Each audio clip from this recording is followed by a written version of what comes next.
Hello guys, welcome back to RK explore Telugu channel. ఇప్పుడైతే మీ ముందుకైతే యూనికాన్ BS4 వెహికల్ ఇలాగ హెడ్లో అనేది ఆయిల్ అనేది లీక్ అవుతుంది. ఇలాగ హెడ్లో అనేది ఆయిల్ అలా లీక్ అవుతుంది. తర్వాత ఏం ప్రాబ్లము, ఎలాగ మార్చుకోవాలనేసి ఈ వీడియోలో అయితే తెలుసుకున్నాము. ఇలాగ ఆయిల్ అనేది హెడ్లో నుంచి డ్రాప్ అయిపోతే ఎలాంటి ప్రాబ్లం వస్తుంది, ఇవన్నీ తెలుసుకున్నాం మన ఆర్కే ఎక్స్ప్లోర్ తెలుగు ఛానల్ని. ఎవరన్నా కొత్తగా చూస్తుంటే సబ్స్క్రైబ్ అయితే చేయండి. లాస్ట్ వరకు చూస్తే మీకే అర్థమవుతుంది. ఈ వెహికల్ అయితే యూనికాన్ BS4 వెహికల్. ఈ వెహికల్కి అయితే హెడ్ క్యాప్ ఓరింగ్ నుంచి ఆయిల్ అనేది లీక్ అవుతుంది అనేసి కస్టమర్ అయితే ఇన్ఫామ్ చేశాడు. దానికోసం మా టెక్నీషియన్ అయితే చూసి హెడ్ క్యాప్ ఓరింగ్ అనేది చేంజ్ చేయాలనేసి చెప్పాడు కస్టమర్కి. అందుకోసం మీకు కూడా ఇలాంటి ప్రాబ్లం ఉంటే ఎలాగ రెక్టిఫై చేసుకోవాలి, దీనివల్ల ఎలాంటి నష్టాలు జరుగుతాయి వెహికల్కి, తర్వాత ఎలాంటి ప్రాబ్లం వస్తుంది, ఇలా వెహికల్కు ఉన్న ప్రాబ్లం ఎలాగ రెక్టిఫై చేసుకోవాలి అనేసి ఇవన్నీ తెలుసుకున్నాము. ఈ వెహికల్ అయితే ఆయిల్ అనేది ఈ విధంగా ఫస్ట్ అయితే వెహికల్ ప్రాబ్లం అనేసి ఏమొస్తుంది అనేసి తెలుసుకున్నాము. ఈ విధంగా హెడ్లో నుంచి ఆయిల్ అనేది లీక్ అవుతే ఏమవుతుంది అంటే ఇంజన్లో ఆయిల్ క్వాంటిటీ అనేది తగ్గుతుంది. ఈ విధంగా ఆయిల్ క్వాంటిటీ తగ్గినప్పుడు ఇంజన్ లోపల టైమింగ్ చైన్ టెన్షనర్ అనేవి సౌండ్ ప్లే వచ్చి సౌండ్ వస్తుంది. దాంతోపాటుగా అవన్నీ ర్యాకర్సు, తర్వాత ఇంజన్లో ఉన్న బేరింగ్స్ ప్రతి ఒక్కటికి ఆయిల్ కరెక్ట్గా అందక ఇంజను పిస్టన్ రింగ్స్ అవన్నీ ప్రతి ఒక్కటి పోతాయి. ఈ విధంగా ఆయిల్ అనేది కరెక్ట్గా టైం టు టైం ఇంజన్ లోపల సరిగా లేకపోతే ఇంజన్ అనేది బోర్కు వచ్చే అవకాశం అని ఉంటుంది. బోర్ కంటే ఏమిటి ఇంజన్ సీజ్ అయ్యే అవకాశం అయితే ఉంటుంది.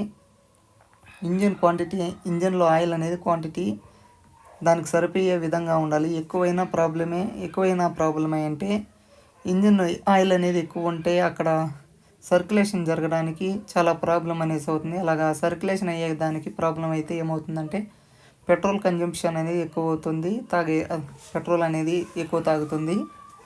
తర్వాత కొంచెం స్మూత్నెస్ అనేది పోతుంది వెహికల్లో. ఇప్పుడు ఆయిల్ లేకపోతే చెప్పాను కదా, టైమింగ్ చైన్ టెన్షనర్, ర్యాకర్స్, తర్వాత ఇంజన్ లోపల బేరింగ్స్, పిస్టాను, ఈ విధంగా ఒక్కొక్కటే పోయి బోర్ అనేది సీజ్ అయ్యే అవకాశం ఉంటుంది. ఇంజన్లో ఆయిల్ అనేది లేకపోతే ఇంజన్ అనేది సీజ్ అనేది అయిపోతుంది.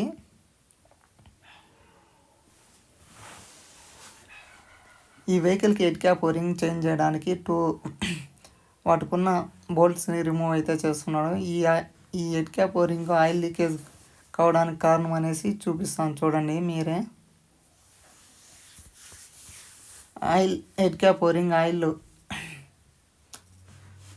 ఆయిల్ అనేది క్వాంటిటీ ఉందా లేదా అనేసి చెక్ చేసుకోవాలి. దాని తర్వాత హెడ్ క్యాప్ ఓరింగ్ అనేది చేంజ్ చేసుకోవాలి. ఆయిల్ ఏమైనా తగ్గింటే ఆయిల్ అయితే చేంజ్ చేసుకోవాలి. అలాగనే హెడ్ క్యాప్ ఓరింగ్ చేంజ్ చేసి వెహికల్ అయితే డ్రైవ్ అయితే చేయొద్దండి. చేస్తే ఏమవుతుందంటే వెహికల్ ఆయిల్ లేకపోతే సీజ్ అయితే అయిపోతుంది. సీజ్ అయితే మీకు మళ్ళీ బోరు, తర్వాత మేము చెప్పిన పార్ట్స్ అన్నీ మార్చుకోవాలి. ఒకదానికొకటి చాలా కష్టం అయితే అవుతుంది.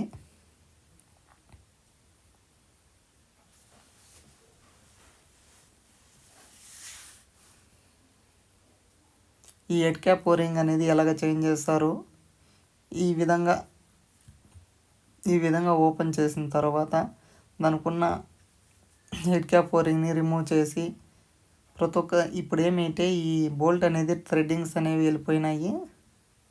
ఆ థ్రెడ్డింగ్ పోవటం వల్ల అది హెడ్ క్యాప్ ఓరింగ్ అనేది కరెక్ట్గా రీప్లేస్ అనేది అయిన లేదు, కరెక్ట్గా ప్లేస్లో కూర్చోని లేదు. దానికోసం ఆయిల్ అనేది ఓవర్గా ఫ్లో అయింది, హెడ్కి అనేది ఎక్కుతుంది. ఏమిటి అక్కడ హెడ్లో ఆయిల్ సప్లై అనేది అవుతేనే అక్కడ ఇంజన్ హీట్ అయినప్పుడు అక్కడ ఉన్న పార్ట్స్కి ఎలాంటి డ్యామేజ్ కాకుండా ఉంటుంది. కాబట్టి ఈ హెడ్ క్యాప్ ఓరింగ్ అనేది మెల్ట్ అనేది అయింది.